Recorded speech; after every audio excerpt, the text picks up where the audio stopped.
Hello everybody, thank you for joining us at our webinar. The topic will be Open Science, how to share best practices. We know that open science is a hot topic nowadays, and that's why we decided to invite an expert. She's a data steward at the TU Delft University.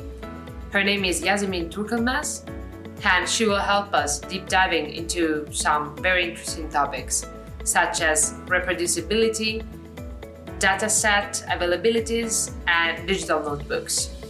We will have a short presentation of 15 minutes, more or less, and then we will go through a discussion. Please, Yasemin, go ahead with the introduction. Okay, thank you very much for this introduction. So I'm just posting this link to the slides in the chat so anyone can have access directly. And now I'm sharing my screen, just a moment. Okay, I believe you should be able to see my screen at the moment. Okay. So again, thank you very much for having me here today, and welcome everyone for joining to this webinar. We are going to indeed talk about open science and best practices in sharing. Very brief introduction about myself. I work as a data steward at TU Delft, Technical University of Delft. And at Delft, every faculty has one data steward, and we are here to help researchers with any questions regarding research data management. It could be about data storage, data sharing, data archiving, data management costs, data management plans, compliance with founders and journals policies, tools for data and software management, as well as workshops and information sessions such as this one today. I want to start with talking a little bit about research reproducibility. So this was a survey carried out by Nature in 2016. And as you see, according to this survey, almost everyone participated said, yes, there is a reproducibility crisis. Before diving into this, I would like to also see what you think about this. Therefore, you are still seeing my screen, right? If you can go to you can do this on a phone, on browser, wherever you like, menti.com, and enter the code 824252. Then you will see the screen and you can answer this question, which is, have you ever failed to reproduce someone else's results? Sorry, Yasemin, could you share the link of the website we should reach? Oh, just so you don't see my screen at the moment? Yeah, I do see the screen. So menti.com, you're seeing that screen. No, we only see your PowerPoint presentation. Oh, okay, thank you very much. So I will start again, just a moment. I didn't expect that to happen. Sorry for that. Just a moment. Then I should go to this one. Yes. Are you now seeing the Mentimeter page? What are you seeing? Yes. Okay, perfect. So then you are going to see the website, menti.com, and you're going to see the code as well, 824252. Aha, great. Yes, no, very good. Yes is on the lead. Okay, I'll start slowly moving to the yes. So yes is beating, and congrats on the no one. Okay, I will start slowly start going to the next question. Thank you very much for your responses. But then, what about your own results? It should refresh on your screen now, the question. You should see the new question. Aha, yes. I wonder if it is the same person actually who is saying no, very good.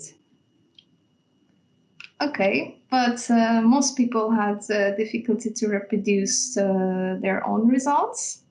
So then that brings me to my last question, which you can describe in a few words. Why was it difficult to reproduce the results? Error in sample preparation. Very good one. Can open. I will wait for 1 more minute and then I will continue. Problems with calibration. Very good one. General practical errors. High standard deviation. Yeah. Lack of information. Yes, thank you. Yeah.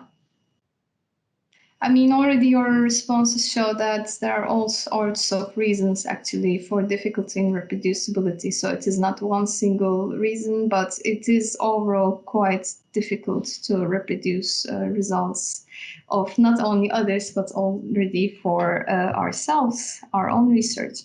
So do you now see the presentation? Just want to make sure. Yes. Perfect, thank you very much. So we will now continue with the presentation. First of all, thank you very much for helping me to reproduce the results of the survey, because you see in the same survey up to 85% of the participants had difficulty to reproduce someone else's results, and up to 65% of the participants had difficulty to reproduce their own results. But then what are the factors actually that contribute to this? So there are quite some factors that also some of you mentioned as well in the Mentimeter survey. And among the top factors, I want to a bit focus on for this webinar lack of information, which is mentioned by one of you. And you see methods and code being unavailable, as well as raw data not being available from original lab. Maybe it helps to take a little closer look normally what is the practice in this. So you see that many times in publications there's a statement such as datasets used in this study are available upon request. But are they? So this recent study actually shows that data availability decreases 17% per year, and chance of email address working decreases by 7% per year. Especially the second one is not surprising, because it's very common in academia for people to change their institutions and each time get a new email address. And if that's the way to approach a person, no surprise that you can't approach that person. So having said that, I want to very briefly mention, if you do not have yet an ORCID ID, please make sure you get one. So this is like a persistent identifier for researchers. And regardless of any changes in your surname, your email address, your affiliation, all your work would get collected under one location, and it is being required anyhow by an increasing number of funders and publishers. But then, what is the alternative to sharing on request? It is archiving in a repository, which is a place where things can be stored and shared. There are repositories for datasets, for instance, general purpose ones, as well as discipline-specific repositories. Here you see an example of a dataset. This one is archived in TU Center for Research Data. That is one. Also, TU Delft is a member of TU Center for Research Data, and you see that is specifically the data underlying a certain publication. And what's important here is that the data itself gets its own digital object identifier, DOI. Probably you're familiar with this from publications. There's a very good reason for publications to have that, because they are very valuable digital objects, and once they get a persistent identifier such as DOI, they will never get lost online, and you will never get the 404 not found message. But if you think about it, it's the data sets that are also very valuable, and those are the objects that enabled writing that paper in the first place. And the other thing I want to show you is that once you archive your data and get a DOI, then you also get a citation statement, so that people can not only cite your paper, but also can cite your data. And here you see the publication that's linked to this data, and under the data availability section, instead of saying the data is available upon request, actually it says the raw and processed data that are required to reproduce these findings are available to download from this link. So there is no reason to send emails with requests for data anymore. And this enables getting citations for not only the papers, but also the data sets. This is especially important for early career researchers because it takes a lot of time to get a nice publication list. And by not only limiting yourself to papers, but also all the other materials you already have, you can extend your publication list and get increased visibility and impact. And to also add on that, a lot of funders are actually looking into this in their grant decisions if researchers have done this. What about protocols? So it is a lot of effort to write a publication, and it happens many times that researchers don't spend that much effort in writing their materials and methods section, and as a result you end up with statements such as contact author for details, or we use a slightly modified version of the method report in such and such paper. And if you think about it, this is a section that's quite important for reproducibility, because people need to know how exactly you have executed your protocol to be able to first reproduce your results and then build on top of your results so the science can progress. And if you're developing software, it's already quite a good practice to use a version control system such as Git. So you would be able to always trace what you have done, and you can always go back if it is necessary. And using a hosting service such as GitHub would enable you to work collaboratively with others online. And Zenodo is a repository for all sorts of research outputs, and it has a direct integration with GitHub. So what happens is that, let's say you have finalized a certain repository and you want to make sure it is preserved on long term, then you make because of this integration, you make a snapshot of that repository, and then it is archived long-term on Zenodo with its own digital object identifier and its own citation statement. And Zenodo is a repository for all sorts of research outputs, like publication posters, presentations. For example, my presentation today is on Zenodo, datasets, images, anything you can think about, actually. And it is established in CERN. It was first used as CERN, but now it has been so successful that it is funded by the European Commission, and anyone can make use of it. You can have different access rights, and you can determine licenses, which is quite important, because if you don't determine what other future users can do with your data, then they would again need to contact you to ask your permission. So when you set up a license, then it is clear to the future users what they're allowed to do. And for data, we generally recommend CC BY, so that people can make use of your data. The only requirement is that they do need to cite you for the original work. And for software, there are different licenses, and if you want to get more information, you can find it at the link below. But you can also imagine archiving data software is only useful if you have documented in a proper way, because if it doesn't make sense to a future user or even yourself anymore, then it would not be useful. So here there are various ways to do this.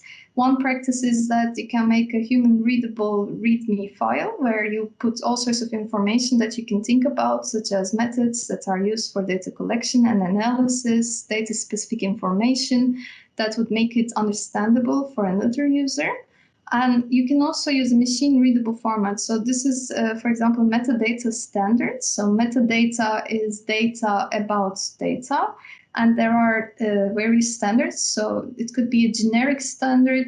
Many repositories already have this. And then you would need to fill in a form like title, date, create your keywords. And then it's machine readable.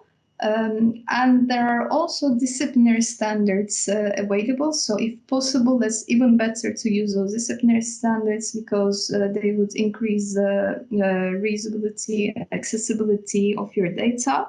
And if you want to know more about this, at the first link below, you can find guidelines for creating a README file, and you can also find information about metadata, disciplinary metadata standards.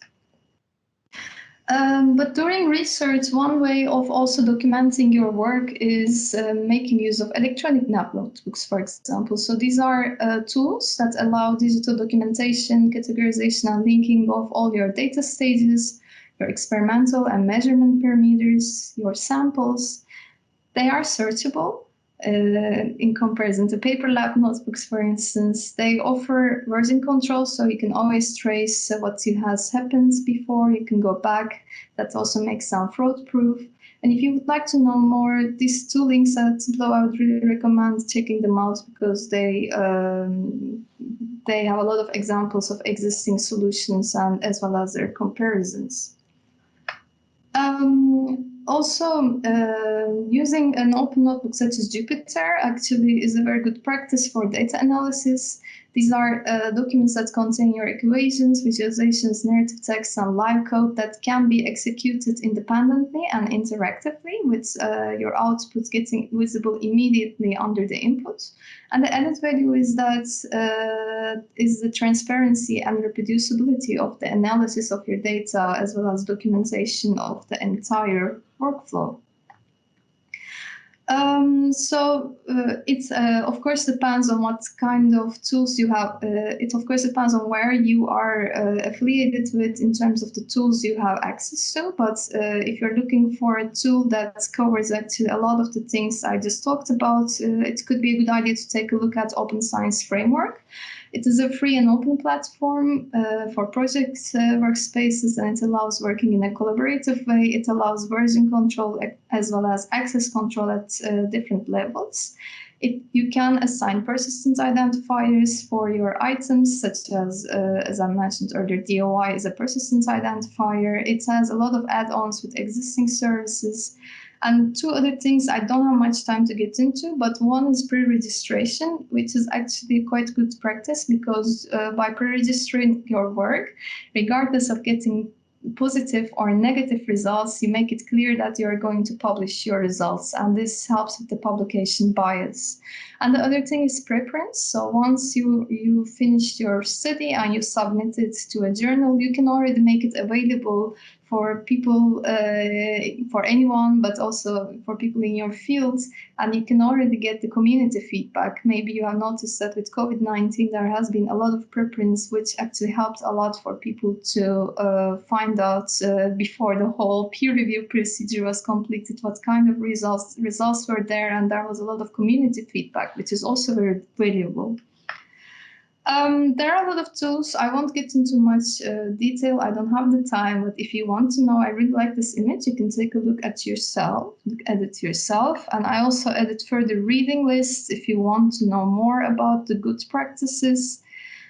And actually want to trigger a little bit of your opinions, what you think. And for that, I want to make use of this 12 selfish reasons to work reproducibly from Florian Markowitz. He's a group leader in Cancer Research UK Cambridge, and he has first written a paper about this and given multiple times talks about this. I put all the links below if you would like to check it out.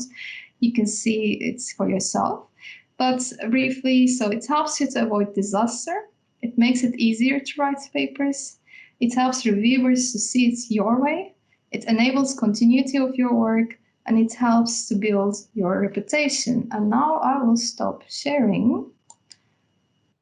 And we would like to hear actually your opinions. So thank you so much, Yasemin.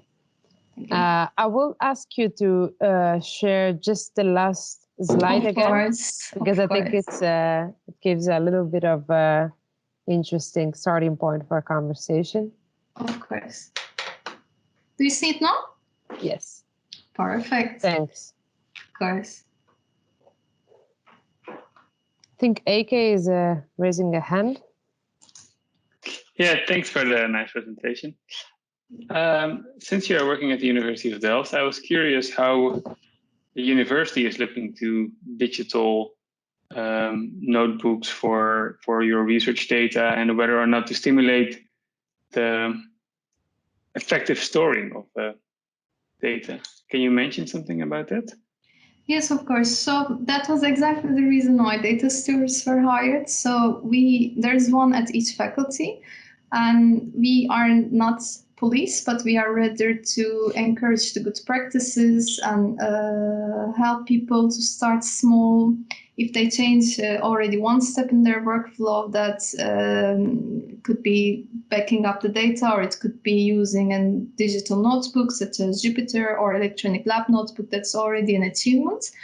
And for that, we do teach, for example, how to work with Jupyter Notebooks with Python. We regularly give courses on that, and also we are offering 2 electronic lab notebooks at the moment, and we have an increasing group of users. It's available for anyone who would like to integrate it in their work. Yeah, so it's not obliged, but it's stimulated. There are some obligations because we have, in 2018, we got a central policy, and since this year, we also have, every faculty have their own policies on research data management. So according to that, for example, all the PhD students that started from 2019 January, so last year January, when they're graduating, they need to make sure they archive their data. So that's really an obligation for them to be able to graduate. And all the PhD students, again, who started from the beginning of this year, they do need to submit a data management plan in their first year, where we address all of these questions during the research, but also after the research, what's going to happen with data. Cool. Thanks. Thank you. I see Pedro is raising a hand. Hey Yasemin, thank you so much for the presentation. It was very interesting. Also, building up on the discussion you were having with Heike, I was wondering if you see the way to make automatic sharing of data from lab notebooks. For instance, in projects in which there are no confidentiality or no special or the licenses, as you mentioned. Would you think that would become a reality, for instance, in TU Delft? How do you see that coming? That there's immediate sharing of data based on just the lab notebooks? That's a very interesting concept, and it's something we would definitely like to explore. So we also have an open publishing platform, for example, which is relatively new, but it has a lot of nice ambitions, and this could be one of them. I have to say that also electronic lab notebooks, it started as a pilot, and already the pilot ended just 1 month ago, and now it is a service which is going to be there from now on. So although we don't have that at the moment, that's something we would certainly really like to try out, but it's up to researchers. It should be that they feel comfortable with doing that themselves. Okay, thank you. Thank you. I see Alberto. Yes, can you hear me? Yes. Sorry. Yeah.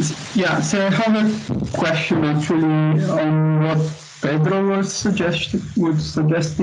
So if the data sharing is, so to say, automatic or widespread, then how would you track authorships? So that also certainly depends on the tool that is being used. But as a good practice already, we need to, any researcher when writing a publication should make sure that people are cited properly for their work.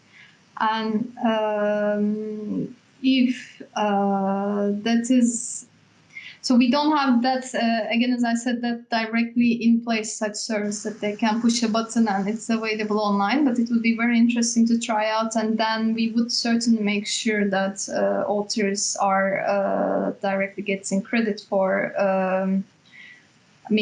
that's visible which author generated this, to whom it belongs. But again, it's also the responsibility of the researchers, of course. It's a good practice to properly acknowledge everyone who puts effort into that. Yeah, thanks. You can go ahead, Pedro. Yeah, so I was now wondering a bit more about about the protocols. So you mentioned it. We also discussed it yesterday that it's not your field of expertise, so to say. But I would like to understand if you know of any cases or if you would advise a way to make protocols, because so in your slides, what you were saying, it was something like, there would be fixed fields that have to be filled in. But for instance, when thinking about experimental protocols, it's more than what is done, it's also how it's done. I already saw some examples related to semantics, so to make sure that we build a unified language. I don't know if you have any knowledge of it, or what are your feelings or thoughts about this? Actually, that's something I have also often thought about myself, and so this is a purely personal opinion. I think what could help is to maybe even combine it with video protocols. So on protocols.io, I have seen that it is possible, and I've seen people adding video protocols. According to my knowledge, there is a journal. I think it is Yohe. I don't exactly know how to pronounce it properly. It is really a journal for video protocols, so then people can really see step by step. And to be honest, even then it could be difficult to reproduce someone else's results. So it is also okay to admit that reproducibility is a difficult goal to achieve, and it is okay that things may not be right away reproducible, but we should all do our best effort to make it as much as possible reproducible. And the reason I'm saying why it is quite difficult, because there could be a lot of other things that are out of the control of the user. There could be changes in the temperature, there could be a different batch of even the same chemical ordered from the same company, but it's a different batch and it somehow yields different results. So these are certainly not easy to tackle, but there is also a lot that can be done, and it's okay if a person doesn't do all of this right at once. If already one step is done a bit better compared to before, that already helps. That's what I would say. Probably not the answer you're exactly looking for, but it is difficult. No, I think it's quite a good answer. I had not considered the video protocols. I think the main issue I would foresee, but I'm sure you would have thought of the same, is that I don't see a way for them to be machine readable. So then automating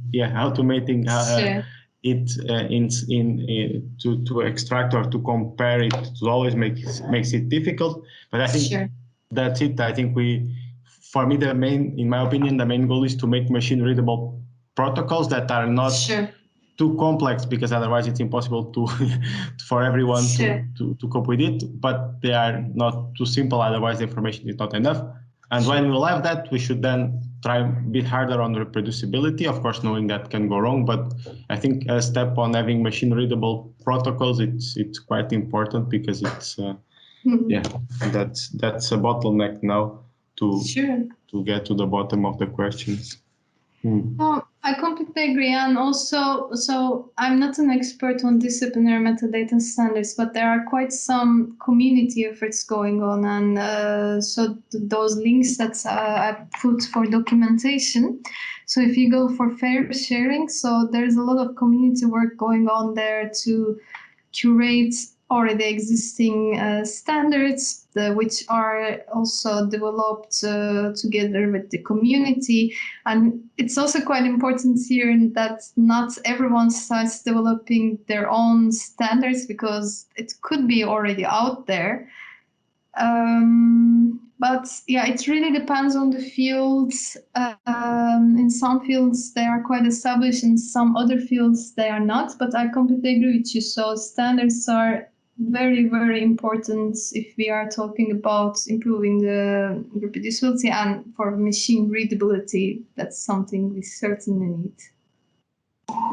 Okay, thank you. Maybe I'll just left a last question, because you touched upon a point that is quite important and also links with your last slide. So you were talking about data curation. So what you see now as a future for data curation and the kind of incentives that will be given to scientists to spend time on that? Yeah, so, sorry, yeah. I completely agree there has to be incentives, otherwise it's also not fair to expect researchers to do this.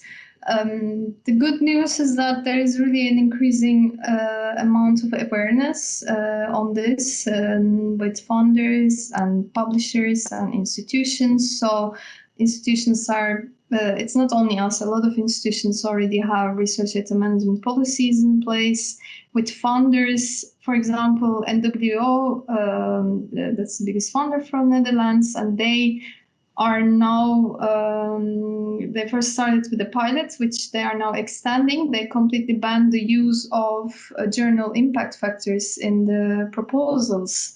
And instead, they are asking researchers to share 10 key outputs, and that's encouraged, for example, there to share your openly shared data or software or protocols.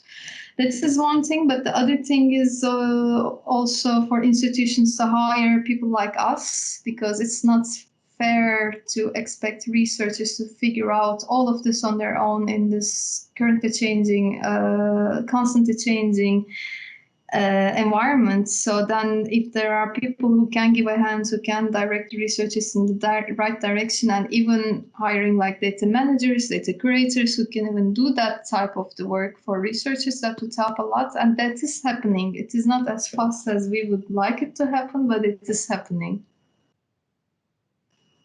Okay, thanks for all the information and the good news as well. Another question from my side regarding, you mentioned there is more awareness among researchers at the university. Mm-hmm. Is it that they are already actively approaching you or looking for all the solutions, or is it that still you need to do a lot of promotion for them to really get going? I do now need to do less promotion. I needed to do a lot of promotion in the beginning, and it took some time to gain people's trust, and I also understand it. It's okay. Still, there is some promotion that's always necessary because it is a cultural change after all, and it takes a long time. There are always some early adopters and always some people which take time to adjust, and that's okay. That's not a problem. But yeah, compared to the past, that now I'm doing less of that promotion and more getting directly contacted by researchers to answer their questions. And you mentioned that I think first-year students, they need to make a data management plan. Yeah. Is that something that you expect to grow? Because maybe in the past you were, as a scientist, reading some numbers from a machine and writing them down in your notebook. But now I think with all the developments in machine learning algorithms and even AI applied to machine or material development, I think it becomes more and more important to have huge amount of valuable data. What is your idea about the future development of this emphasis on data management? Actually, there is already quite some emphasis on that because, so for example, it is a requirement of the Dutch funders, NWO, ZonMW, they all require it. So once the research is awarded, to be able to get the funding money, you need to submit a data management plan. And it is also required by the European Commission's funding, and it is also many other countries all around the world. It's making it a requirement, and it is also from institutional sides becoming more and more requirements.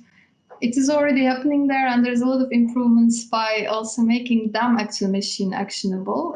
That's a lot of work going on there at this moment, so that it could link it directly with existing services in the universe. Let's say when a researcher says, I need more than 5 terabytes of data storage space, ICT right away gets a notification and then they're prepared. It is not there yet, but there are a lot of efforts to put also this kind of services in place, all centered around data management plans. Yeah. Okay. Thanks. Thank you. So I would like to thank Yasemin. Thank you so much, Yasemin. It was a very interesting conversation, and thanks to everybody that joined us today. If you're interested in also following our coming webinars, you can find them at www.materialpioneers.com, and you can also find the registrations on YouTube. Thank you for joining today, and I will see you at the coming webinar.